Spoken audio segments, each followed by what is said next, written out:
My daughter came to me on a Thursday night in October, and I knew before she said a word that something was terribly wrong. She stood in my kitchen doorway, 23 years old, but looking somehow younger in that moment. Her face was pale, her hands were shaking, and her eyes, her beautiful green eyes that she'd gotten from her father, were filled with something I'd never seen there before. Fear. Deep, bone-cold fear. "Mom," she said, her voice barely a whisper, "I need to tell you something, and I need you to promise you won't hate me." My heart dropped. Every mother knows that feeling, that split second when you realize your child is about to tell you something that will change everything. I put down the dish I was washing, dried my hands, walked over to her and took her trembling hands in mine. "Emma," I said gently, "nothing you could ever tell me would make me hate you. You're my daughter. Whatever it is, we'll handle it together." She started crying then. Not gentle tears, but the kind of crying that comes from somewhere deep and broken, the kind that shakes your whole body. I held her, right there, in the kitchen. I held my grown daughter while she sobbed against my shoulder like she was 5 years old again. When she finally pulled back, she looked at me with those frightened eyes and said, "I was raped, Mom, 6 months ago, by someone I trusted. And I didn't tell anyone because I was scared and ashamed, and I didn't think anyone would believe me." The world tilted.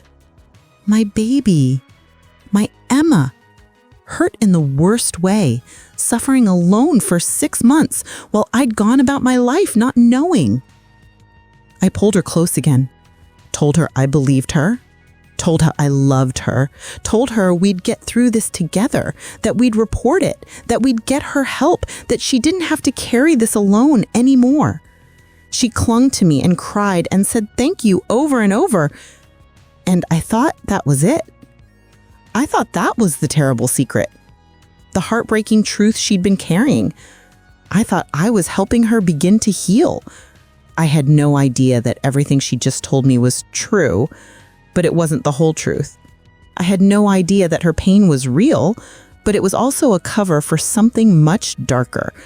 I had no idea that while I was holding my daughter and promising to help her get justice, she was already planning to take justice into her own hands in a way that would destroy us both. My name is Rachel, and being Emma's mother has been the greatest joy of my life. I had her when I was 25, young but not too young. Her father, Tom, and I had been married for 2 years. We were excited, terrified, completely unprepared in all the normal ways that new parents are. Emma was a beautiful baby, easy too. She slept through the night early, she smiled constantly. She had this infectious laugh that made everyone around her happy.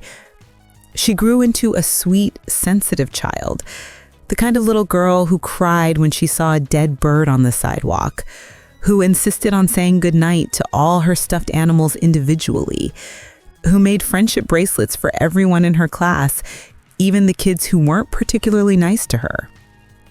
She was gentle. That's the word I always used to describe her. Gentle and kind and empathetic to her core. Tom and I divorced when Emma was 12. It wasn't dramatic or bitter. We'd simply grown apart. Different goals, different priorities. We remained friendly for Emma's sake. Joint custody, shared holidays, unified parenting decisions. Tom remarried a few years later. A nice woman named Linda. They had a son together, Emma's half-brother Connor, who's 11 now. Emma adjusted well. She loved having a little brother. The divorce hadn't broken her because we'd handled it with care. I never remarried. I dated occasionally over the years, but nothing serious. I poured my energy into my career and into being the best mother I could be. I'm a social worker. I've been doing it for 20 years now, working primarily with at-risk youth and families in crisis. It's hard work, emotionally draining, but it matters. I've always believed in helping people, in being a voice for those who can't speak for themselves. Maybe that's where Emma got her sensitivity, her desire to help others, her deep sense of right and wrong. She was always the kid who stood up for the bullied, who befriended the lonely, who volunteered at the animal shelter and the food bank, who organized fundraisers for causes she believed in. She was passionate about justice. Even as a teenager, she'd get fired up about inequality, about people being mistreated, about systems that failed the vulnerable. I was proud of that. Proud that I'd raised a daughter who cared about the world, who wanted to make it better. She went to college at State University, about an hour from home, majored in psychology with a minor in sociology. She wanted to do something meaningful with her life, she said. Maybe become a therapist, maybe work in advocacy. She wasn't sure yet, but she knew she wanted to help people. She did well in school. Not perfect grades, but good. She was involved in campus organizations. She had friends. She seemed happy. She came home most weekends. We'd have dinner together, just the two of us. We'd talk about her classes, her friends, whatever show we were both watching. We were close, always had been. She graduated last year and moved back home while she figured out her next steps. She was applying to graduate programs, working part-time at a coffee shop to save money, living in her childhood bedroom. Some of my friends thought it was strange that she came back home after college, that she didn't strike out on her own right away. But I loved having her there. The house had felt empty after she left for college. Having her back, even temporarily, felt right. We fell into an easy routine. She had her work schedule and her social life. I had my job and my own friends. But we'd have dinner together a number of nights a week, watch movies on the weekends, go for walks in the park near our house. She seemed fine, happy even, talking about her future with excitement, deciding between different graduate programs, dating casually but nothing serious. There was no sign that anything was wrong. That's what haunted me later. How could I not have known? How could I have missed it? But trauma is like that, I know. In my work, I see it all the time. People who hide their pain behind smiles, who function normally on the outside while breaking apart inside. I just never thought my own daughter would be one of them. Looking back, there were small things, moments I dismissed or didn't think twice about. She had become more withdrawn around March, 6 months before she told me. She spent more time in her room, stopped going out with friends as much. But she said she was focused on her graduate applications. That made sense. She seemed more jumpy sometimes, more anxious, but she said she was stressed about her future. That made sense too. She had lost a little weight, but she said she was trying to eat healthier, work out more. Again, reasonable. She had stopped dating, but she said she wanted to focus on herself for a while. Plenty of people take breaks from dating. Every explanation she gave was plausible, normal even. Nothing that would make a mother worry about anything serious. And I trusted her. We'd always been honest with each other. If something really was wrong, she'd tell me. Or so I thought.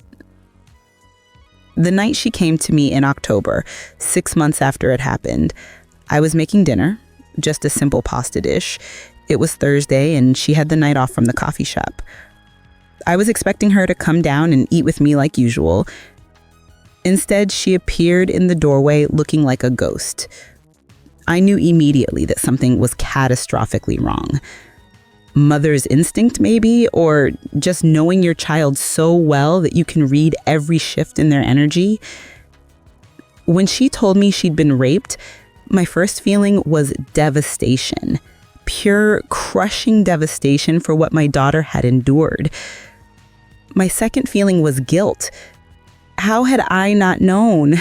How had she suffered alone for 6 months while I was right here, in the same house, and I'd missed all the signs? But I pushed those feelings aside. This wasn't about me. This was about Emma, about helping her, supporting her, getting her what she needed. We sat at the kitchen table for hours that night. She told me what happened, or at least the version she told me then. She said it was someone she'd known from college, a guy named Marcus. They'd been friends, or so she thought.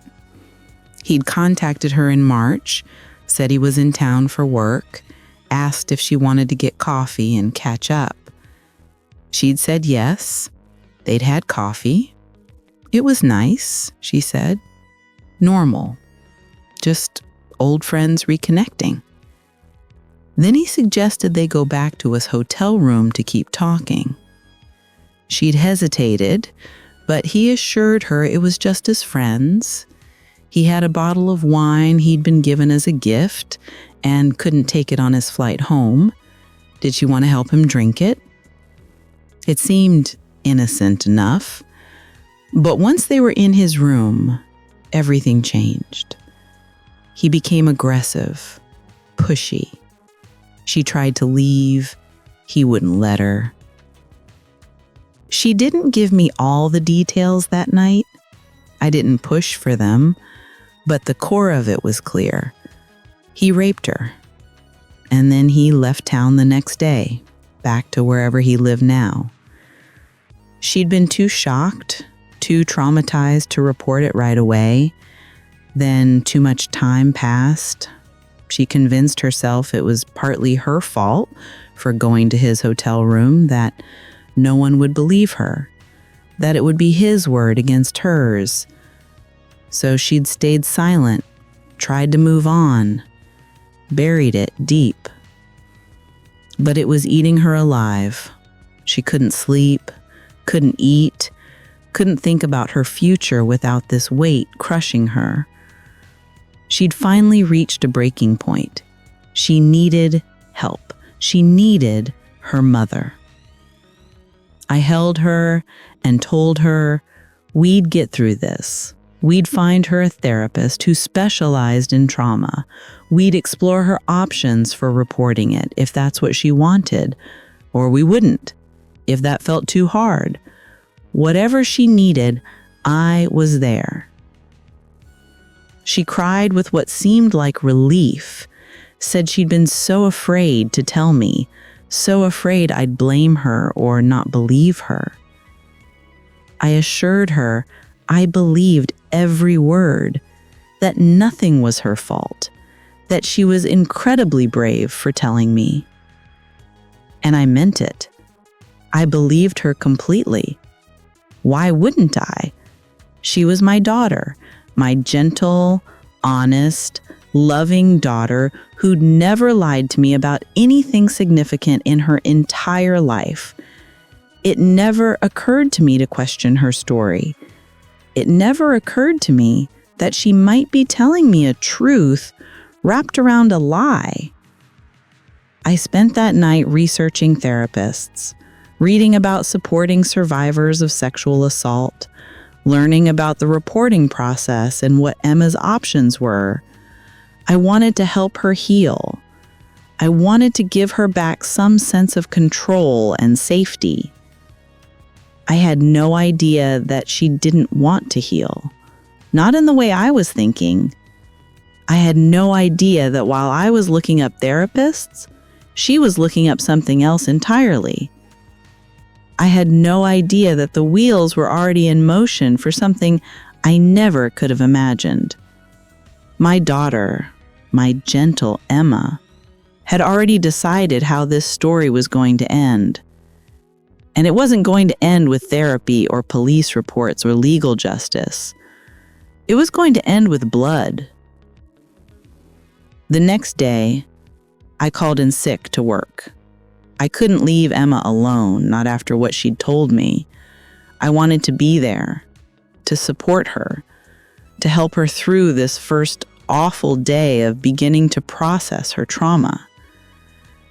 She seemed lighter somehow, like telling me had lifted some of the weight she'd been carrying. She came down for breakfast, something she hadn't done in months.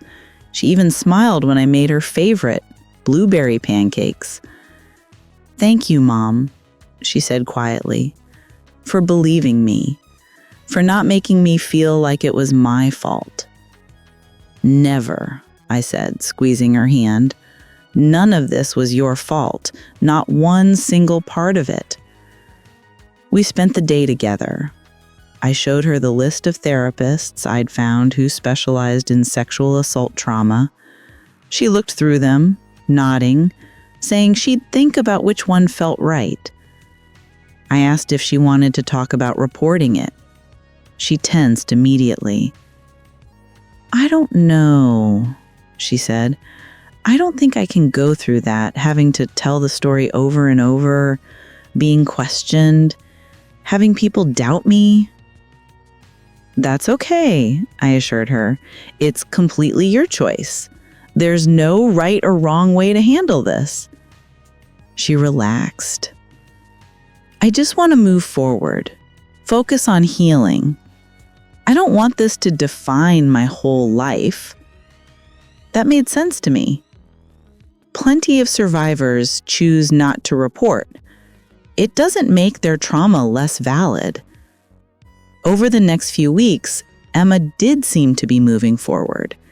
She contacted one of the therapists I had recommended, started going to sessions twice a week.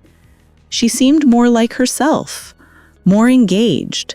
She started spending time with friends again, picked up extra shifts at the coffee shop, even started talking about graduate school applications again. I was relieved, cautiously optimistic. Maybe telling me had been the turning point she needed. Maybe therapy was helping. Maybe she really was healing. But there were small things, little moments that didn't quite fit. She became very interested in Marcus. Too interested, maybe. She'd mention him sometimes in passing, wonder where he lived now, what he was doing, if he'd done this to other women. I just want to understand, she'd say when I gently suggested maybe she shouldn't focus on him so much. I want to make sense of why it happened. That seemed reasonable. Part of processing trauma is trying to understand it. But then I noticed she was spending a lot of time on her laptop, more than usual. And she'd close it quickly whenever I came into the room. Just looking at grab programs, or just scrolling social media. I didn't think much of it first. She was 23, she deserved privacy. But one evening, I came home early from work, and she was on her laptop at the kitchen table. She was so absorbed she didn't hear me come in. I glanced at the screen as I walked past. It was a social media profile, a man's profile. I only caught a glimpse before she noticed me and quickly closed the laptop, but I saw enough to recognize that it wasn't a grad program or a friend's page. Who was that? I asked casually. No one, just someone from college, she said quickly. Too quickly. Emma, was that Marcus? She hesitated, then nodded. I just wanted to see what he's up to. I know it's probably not healthy, but I can't help it. I sat down across from her. Honey, I understand the impulse, but keeping tabs on him, looking at his life, that's not going to help you heal. Have you talked to your therapist about this? Yeah, she said. She says it's normal, part of processing. She says as long as I'm not contacting him or anything, it's okay to be curious. I wasn't sure that's what her therapist actually said, but I didn't push it. Emma was an adult. She was in therapy. I had to trust that she was working through this in her own way. But the feeling of unease stayed with me. A few days later, I was putting away laundry in Emma's room. I wasn't snooping, just putting clean clothes in a dresser. But I noticed a notebook on her desk, open to a page filled with her handwriting. I shouldn't have looked. I know that. But something made me pause, made me glance down. It was information about Marcus. Details. Where he lived, Austin, Texas. Where he worked, some tech company. His daily routine, as far as she could piece together from his social media, what time he posted things, what gym he went to, what coffee shop he frequented. My stomach turned. This wasn't casual curiosity. This was research, detailed research. I closed the notebook, put the laundry away, tried to calm the panic rising in my chest. She was just trying to understand him, I told myself, trying to feel some sense of control over the situation. It didn't mean anything sinister, but I couldn't shake the feeling that something was wrong. That night at dinner, I brought it up gently. Emma, I saw the notebook on your desk, the information about Marcus. She froze, fork halfway to her mouth. I wasn't snooping. I was just putting away laundry. But honey, I'm worried. That level of focus on him doesn't seem healthy. It helps me feel less powerless, she said quietly, knowing things about him. It's like he took away my control that night. This gives me some back. I understand that, but I think maybe you should talk to your therapist about finding healthier ways to feel empowered, ways that don't involve focusing so much energy on him. You're right, she said, but something in her voice was off, flat, like she was saying what I wanted to hear rather than what she meant. After dinner, she went to her room early, said she was tired. I cleaned up the kitchen, but my mind was racing. In my work, I'd seen this before. Victims of trauma who became obsessed with their abusers.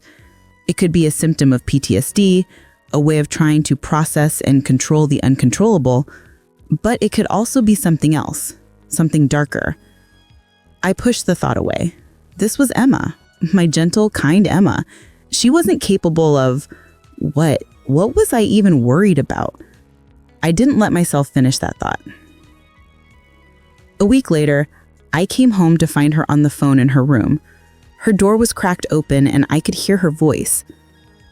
I know it's a long shot, but I'm going to be in Austin next month visiting a friend, and I thought maybe we could grab coffee while I'm there. It's been so long since college. My blood ran cold. She was talking to Marcus, friendly, casual, like nothing had happened. I stood in the hallway, frozen, listening. Yeah, that sounds great, she continued. I'll text you when I get into town and we can figure out a time. Looking forward to catching up. She hung up. I heard her exhale, a long, shaky breath. I walked away before she could come out and see me, went to my own room, sat on my bed trying to process what I'd just heard. She was planning to see him, to meet him. Why? Maybe she was planning to confront him, to tell him face to face what he'd done, how he'd hurt her. Maybe she wanted closure, an apology, though she'd never get one. Maybe she was trying to reclaim her power by facing him. Or maybe... No, I wouldn't let myself think it. But the thought was there, lurking at the edges of my mind. That night, after Emma went to sleep, I did something I'm not proud of. I went into her room and looked through that notebook more thoroughly. Page after page of information about Marcus, his address, his work schedule, his habits, his routine, and toward the back, something that made my hands shake. A timeline, dates, plans. November 15th, arrive Austin. November 16th, coffee with M. And then, written in different ink, like it had been added later, make it look like an accident. I sat on her bed, notebook in my trembling hands, and felt my world tilt again. Make it look like an accident? No, she couldn't mean what I thought she meant.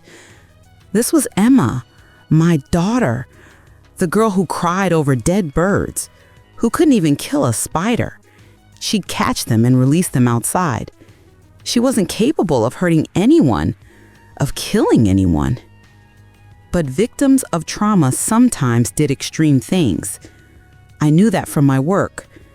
The pain, The rage, the desperate need for justice when the legal system failed them. It could drive people to places they'd never normally go. I put the notebook back exactly where I'd found it. Went back to my room. Didn't sleep. The next morning, I called her therapist's office. I knew I couldn't speak to the therapist directly without Emma's permission, confidentiality laws, but I could leave a message expressing concern. I told the receptionist that I was Emma's mother, that Emma had disclosed a sexual assault to me, and that I was worried about some of her recent behavior. I asked if the therapist could address it in their next session. The receptionist said she'd pass the message along. It wasn't enough, but it was something. That evening, I confronted Emma directly. "I need to talk to you about Austin," I said.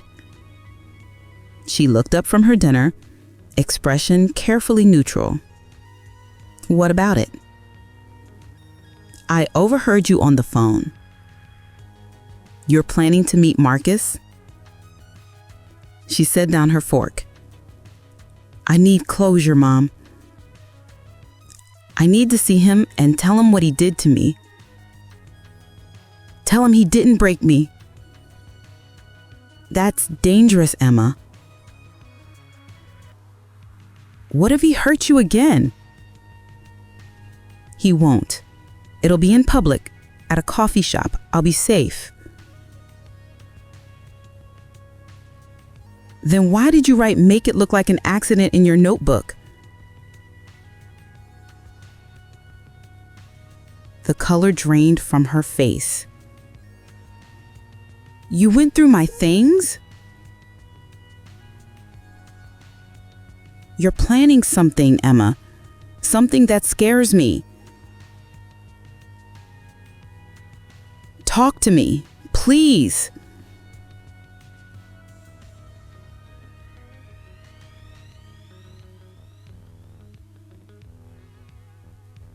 She stood up, anger flashing in her eyes.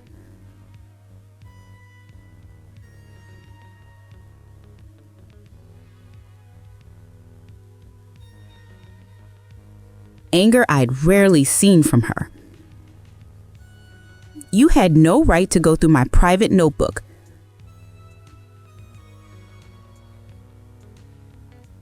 Those are my thoughts, my way of processing." I felt like I was watching a train heading toward a cliff, and I was powerless to stop it. 3 days before she was supposed to leave, I tried one more time. I knocked on her door. She let me in, reluctantly. "Emma," I said, sitting on her bed, "I know you're angry with me, and you have every right to be. I shouldn't have gone through your things." "No, you shouldn't have. But I did it because I love you, because I'm terrified of losing you, and I'm terrified that if you go to Austin, something terrible is going to happen." "Nothing terrible is going to happen, Mom, I promise." "Then tell me the truth. What are you really planning?" She looked at me for a long moment, and I saw it. The war happening behind her eyes. The part of her that wanted to tell me, fighting against the part that knew she couldn't. "I'm gonna get the justice I deserve," she said finally. "The justice the legal system won't give me." "Emma, that's not justice. That's revenge, and it will destroy you." "He destroyed me first," she said, and her voice broke. "He took something from me I can't get back. He's living his life like nothing happened, like I'm nothing, and I can't let him get away with it." "So you're going to kill him?" The words hung in the air between us. She didn't deny it, didn't confirm it, just looked at me with tears streaming down her face. "Please don't go," I whispered. "Please, Emma, whatever he took from you, don't let him take your whole life, because that's what will happen if you do this. You'll go to prison. Your life will be over." "My life is already over," she said. "The girl I was before that night, she's dead. He killed her. I'm just finishing what he started." "That's not true. You can heal from this.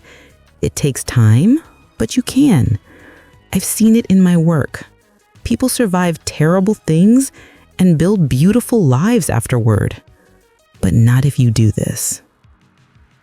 She wiped her eyes. "I've made up my mind, Mom. I'm sorry." "Then I'm calling the police," I said, standing up. "I can't let you do this." "And tell them what? That your daughter is planning a trip to Austin? That she wrote something in her notebook? They won't do anything. You know that." She was right. I did know that. I could tell Marcus, warn him, make sure he doesn't meet you. Her eyes hardened. "Then I'll find another way. You can't stop this, Mom. It's already done." I know. I came anyway. She stepped aside, let me in. The room was small, generic. Her suitcase was open on the bed, clothes spilling out. Her laptop was on the desk, open to what looked like a map. "When are you meeting him?" I asked. "Tomorrow, 10 a.m., at a coffee shop near his apartment." "And what are you planning to do?" She sat on the bed, pulled her knees to her chest. Suddenly she looked 12 years old again, small and scared and lost. "I don't know anymore," she whispered. "I thought I knew. I thought I had it all figured out, but now I don't know." I sat beside her, put my arm around her shoulders. "Tell me what you were planning," I said gently. "The truth." She was quiet for a long time. Then she started talking. "I was going to poison his coffee," she said, her voice barely audible. "I've been researching it for weeks. There's a substance. It causes symptoms that look like a heart attack. If he went to the hospital quickly enough, they could save him. But if he was alone, if it took time for someone to find him..." My stomach turned. "Emma." I ordered it online from overseas. It arrived 2 weeks ago. I've been carrying it with me, waiting for the right time. She pulled a small vial from her jacket pocket. Clear liquid, innocuous looking. I was going to put it in his coffee while he wasn't looking, then leave.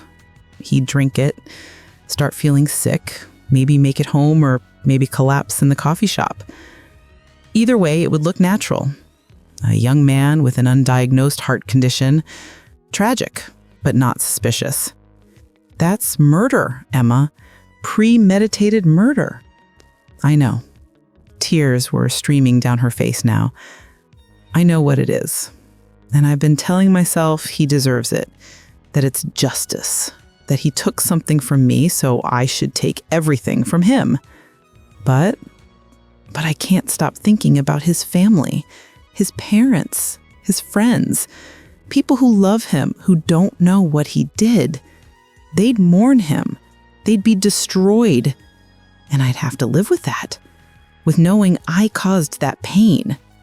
Yes, you would. I've been trying to convince myself I don't care, that their pain doesn't matter compared to mine. But I do care, because I'm not like him. I'm not someone who hurts people and doesn't care about the consequences. No, you're not. She turned to look at me. But Mom, I can't let him get away with it either. I can't just pretend it didn't happen and move on. He needs to face consequences. He needs to know what he did to me. Then confront him. Tell him. Let him see what you took from him. Let him live with that knowledge. That's a punishment too. Is it enough? I don't know. Maybe not. But it's something you can live with. Murder isn't. She leaned her head on my shoulder.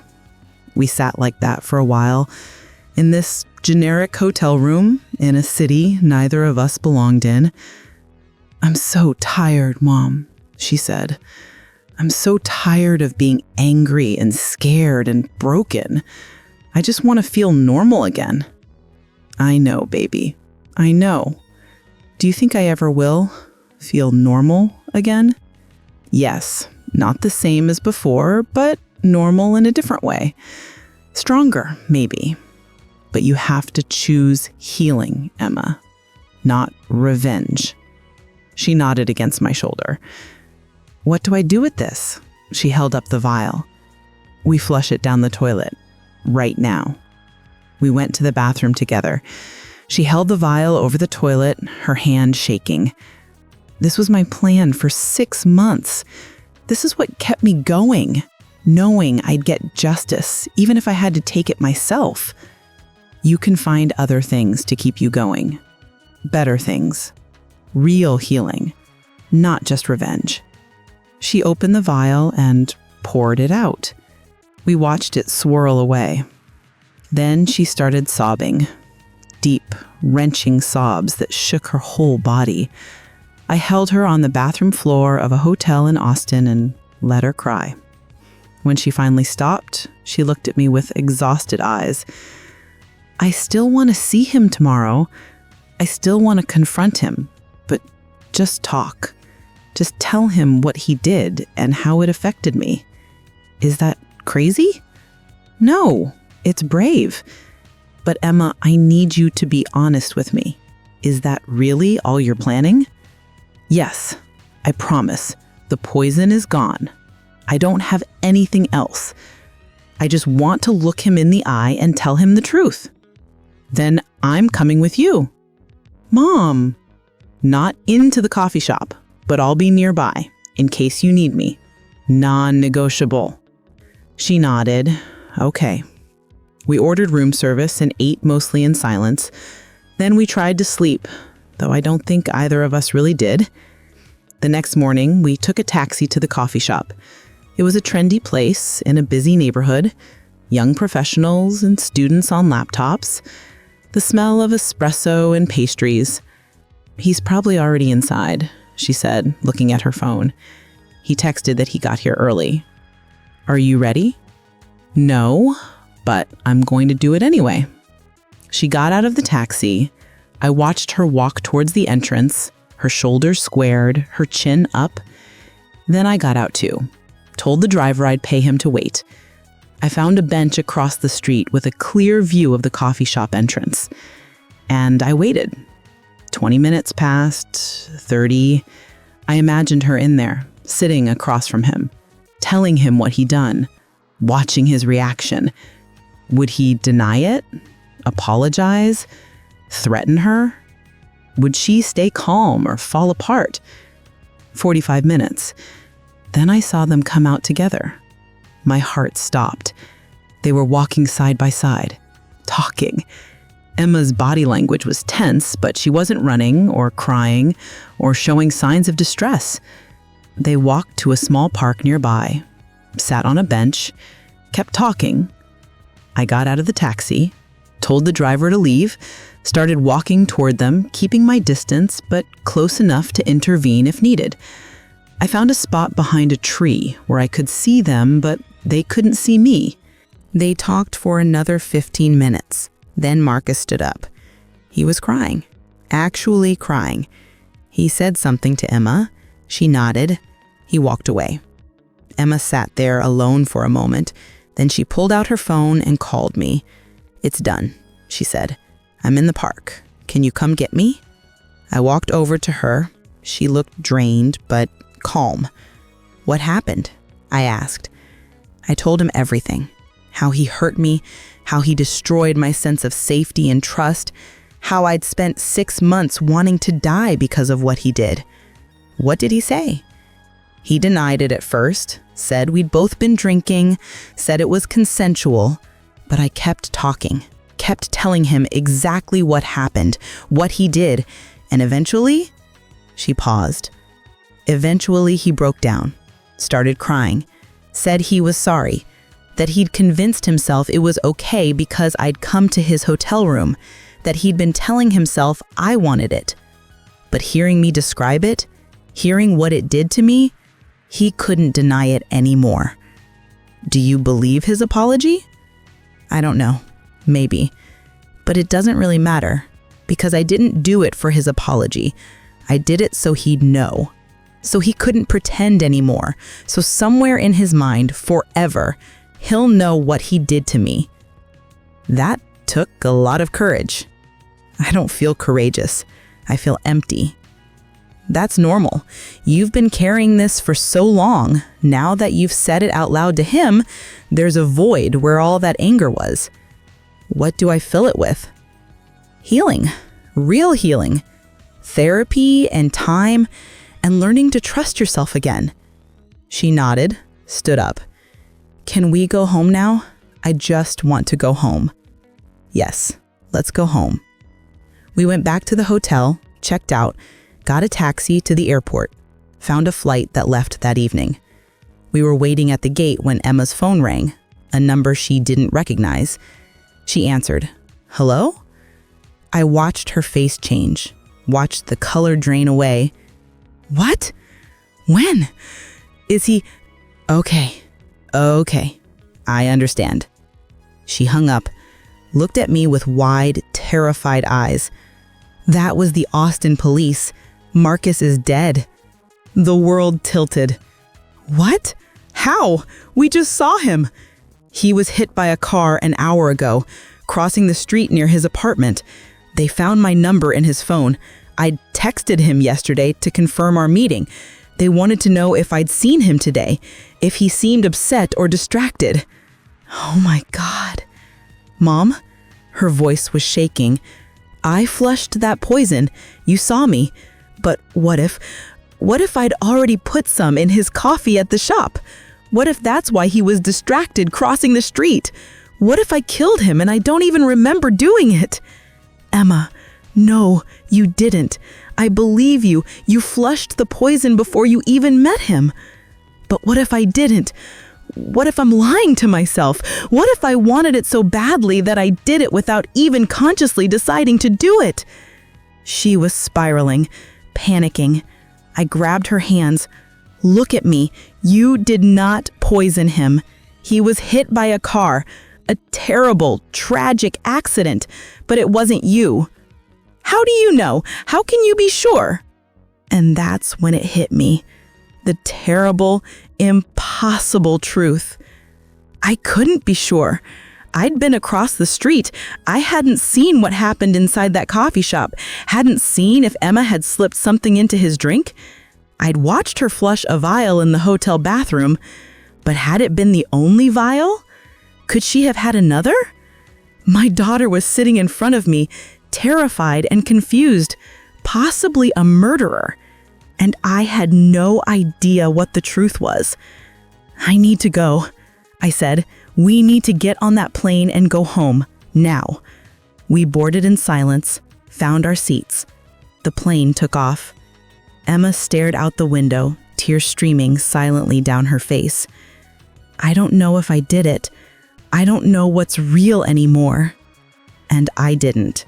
Because the daughter I thought I knew, gentle, kind Emma, was capable of planning murder. That much was certain. Whether she'd actually done it, that was the question that would haunt both of us for the rest of our lives. The flight home was 3 hours of silence and terror. Emma didn't speak, didn't eat or drink, just stared out the window with tears running down her face, occasionally whispering, I don't know. I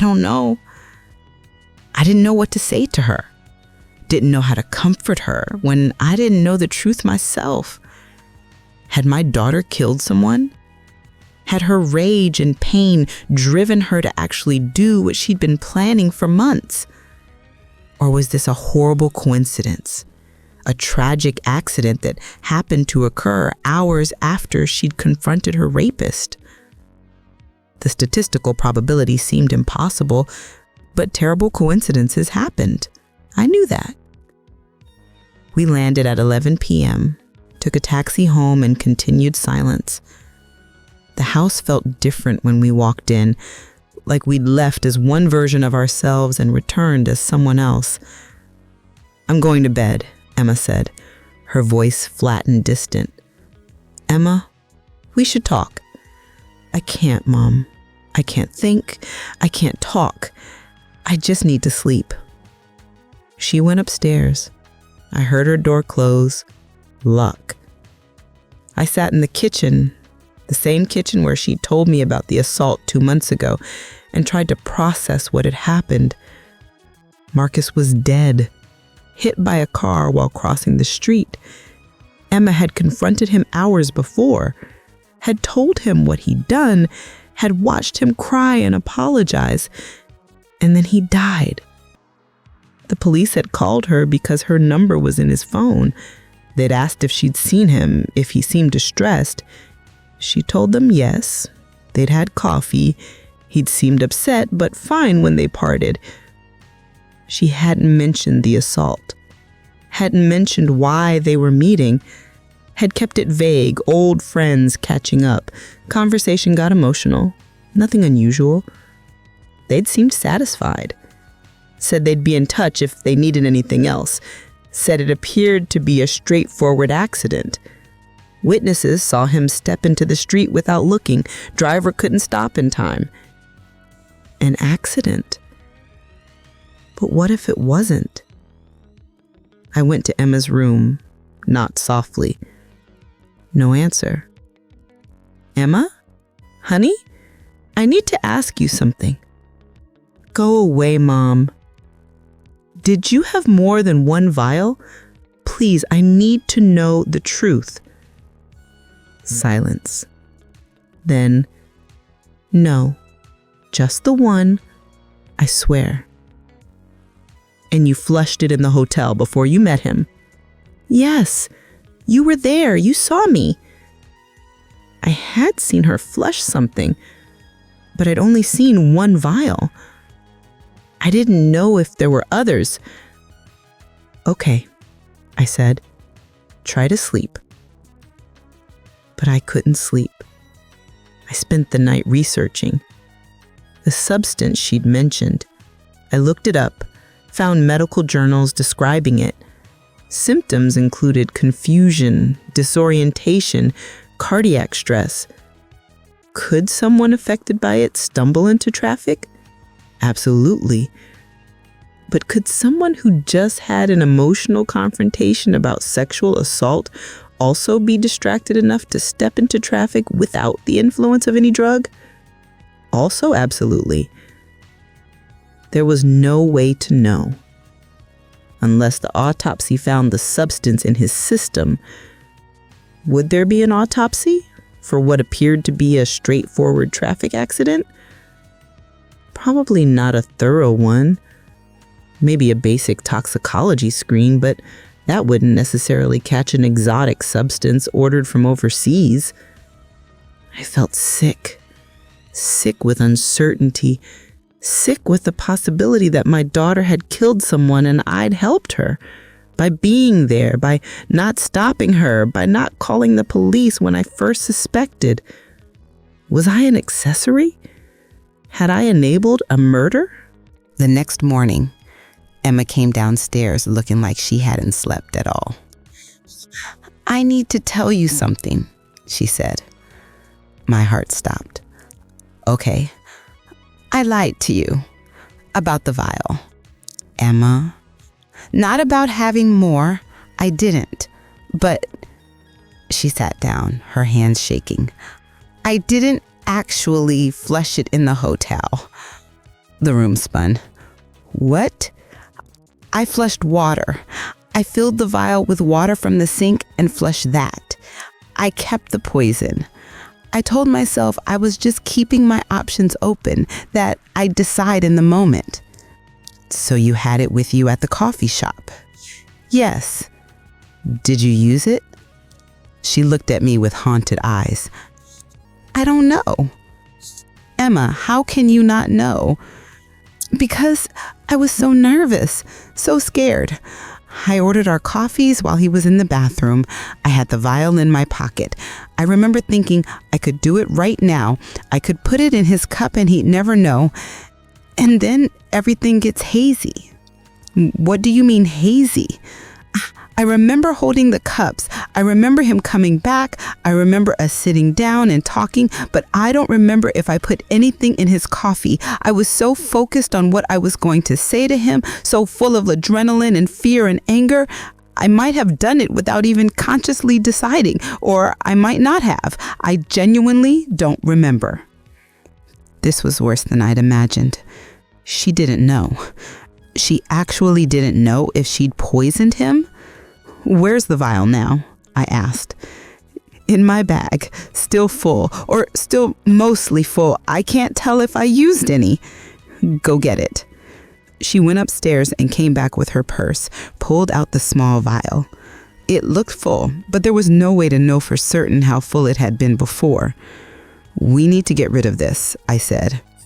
Shouldn't we keep it as evidence? If they investigate, if they find the poison in his system, if they find it in his system and trace it back to you, having this won't help. It's evidence against you, not for you.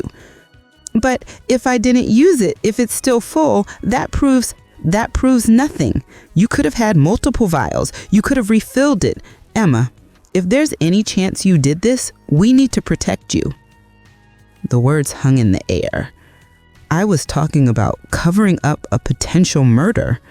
Protecting my daughter from consequences of something she might have done. When had I become this person? But she was my daughter, my baby. And whether she'd killed him intentionally, accidentally, or not at all, I couldn't let her go to prison. What do we do? She whispered. We dispose of this very carefully, not in our house, not anywhere it could be traced back to us. And we wait. If the police contact you again, you tell them the truth about why you were meeting him, about the assault. That gives you a motive, but it also explains why he was upset, why he might have been distracted crossing the street. So we're going to cover it up? We're going to be careful. There's a difference.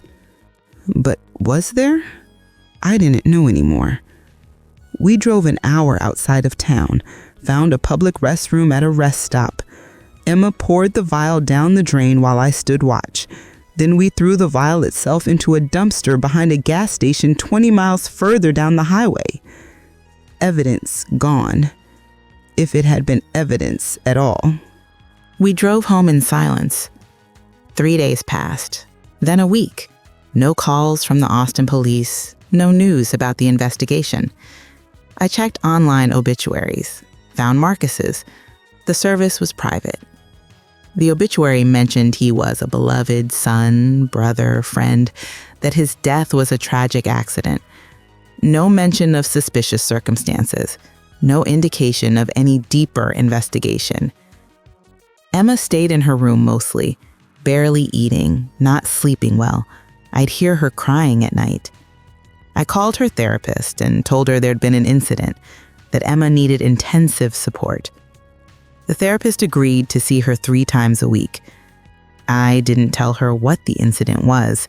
Doctor-patient confidentiality meant Emma could tell her therapist whatever she wanted, and I'd never know. Did Emma confess? Did she tell her therapist she might have killed someone? I didn't ask. Didn't want to know. 2 weeks after Austin, Emma came to me while I was making dinner. I need to tell you what I think happened, she said. I put down the knife I was using to chop vegetables. Okay. I've been talking to my therapist, working through my memories of that day, and I think I didn't do it. What makes you think that? Because I remember making a conscious decision not to. Right before he came back from the bathroom, I had the vial in my hand.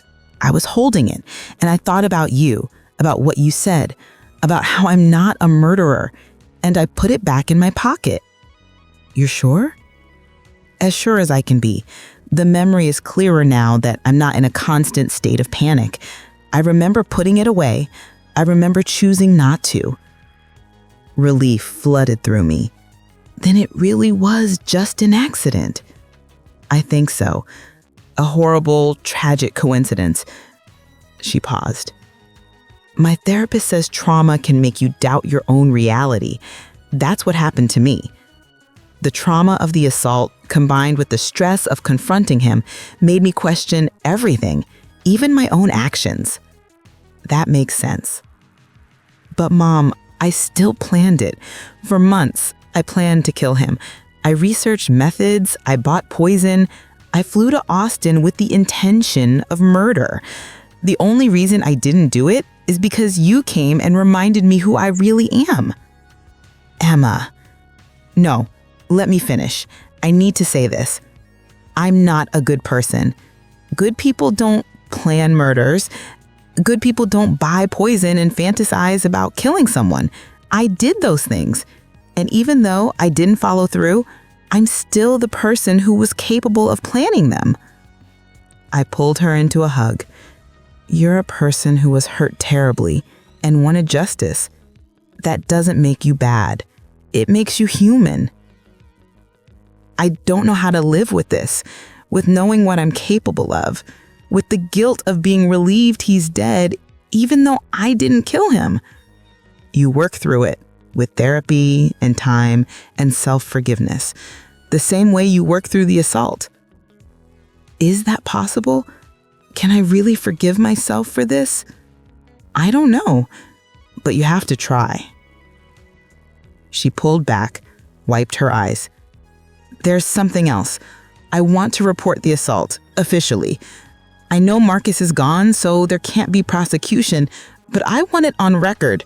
I want people to know what he did. Are you sure? That's going to be hard. I know, but I need to do it. Not for revenge anymore, not even for justice, just for truth, so that what happened to me is acknowledged. So maybe if he did it to other women, they'll feel safe coming forward too. I'll support you, whatever you decide. She made the report the following week, flew back to Austin with a victim advocate, gave her statement to the police. They were kind, but realistic.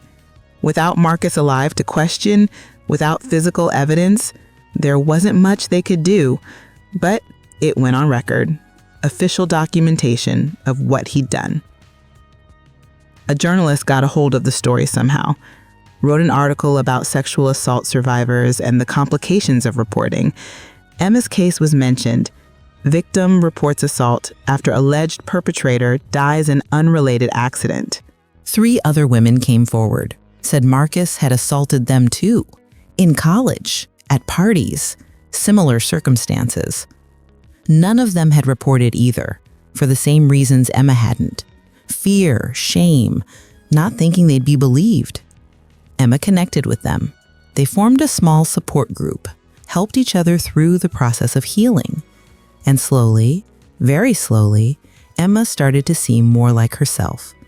Not the same self from before the assault. That version of her was gone, like she'd said, but a new self.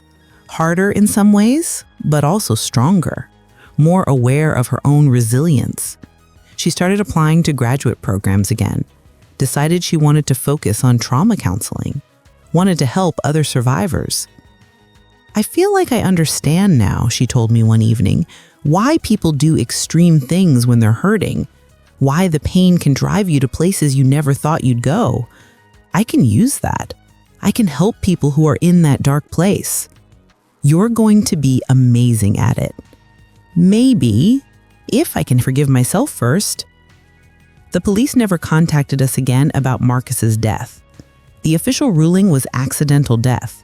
No suspicious circumstances. I never told anyone what Emma had planned, what we'd disposed of at that rest stop. It was a secret between us, a weight we'd carry together. Sometimes I wondered what had really happened in that coffee shop, if Emma's recovered memory was accurate, or if her mind had constructed a version of events she could live with. But I decided it didn't matter. What mattered was that my daughter was here, alive, working toward healing. What mattered was that she'd chosen not to let her pain turn her into someone she wasn't. Or maybe she had been that person briefly and chose to become someone different. Either way, she was moving forward. And so was I. Though I carried my own guilt, the guilt of a mother who'd known her daughter was planning murder and hadn't stopped her, who'd disposed of evidence, who'd helped cover tracks. I'd always thought of myself as a good person, someone who followed rules, did the right thing, helped others. But when it came down to it, when it was my daughter's life on the line, I'd chosen her over everything else. I'd chosen love over law, protection over principle. And I still didn't know if that made me a bad person or just a mother. Maybe there wasn't a difference. Maybe we're all capable of crossing lines we never thought we'd cross when it's someone we love on the other side. That was 18 months ago. I'm sitting in my living room now, watching Emma through the window. She's in the backyard, reading a textbook for her graduate program. She got accepted to 3 schools and chose the one with the best trauma counseling program. She's thriving, not perfectly. There are still hard days, still nights when the memories come back, but she's building a life, a real life, built on truth and healing instead of revenge and secrets. She has friends from her program. She volunteers at a crisis center. She's even started dating someone, a kind, patient man who knows about her past and loves her anyway. She's becoming the person she was always meant to be, just taking a different path to get there. I'm proud of her. More proud that I can put into words. But I also carry the weight of what we went through, what we did, what we might have done. I'll never know for certain if Emma poisoned Marcus's coffee that day. She believes she didn't. I choose to believe her. But there's a small part of me that will always wonder. And I'll always know that I helped her dispose of evidence, that I prioritized protecting her over seeking truth. In my work, I counsel families through crises. I tell them that honesty is the foundation of healing, that secrets poison relationships, that truth, however painful, is always better than lies. But when it was my own daughter, my own family, I chose differently. I chose protection over honesty. I chose her freedom over my principles. It's messy and complicated and full of impossible choices. All we can do is love each other through it. Make the best decisions we can with the information we have. Forgive ourselves and each other for being imperfect. And keep moving forward, even when we're not sure if we're moving in the right direction. Emma looks up from her textbook and waves at me through the window. Smiles. A real smile, the kind that reaches her eyes. I wave back, and I think about all the versions of truth that exist in this moment. The official truth: Marcus died in an accident. Emma reported her assault after his death. She's now studying to help other survivors. The truth Emma believes: she confronted him, chose not to poison him, and his death was a tragic coincidence. The truth I'll never know for certain: what really happened in that coffee shop. And the deepest truth of all: I'm a mother who loves her daughter more than anything else in this world, and I'd do it all again. Every questionable choice, if it meant keeping her safe. That's not the moral of the story anyone wants to hear. It's not neat or comfortable or ethically simple, but it's honest. And honesty, even complicated honesty, is the only foundation worth building on. So that's what we're doing, Emma and I, building our lives on the truth we can live with, carrying the weight of the truth we can't know and moving forward anyway. Together, the way mothers and daughters do, through darkness and doubt, through guilt and grace, through everything that threatens to break us. We survive. We heal.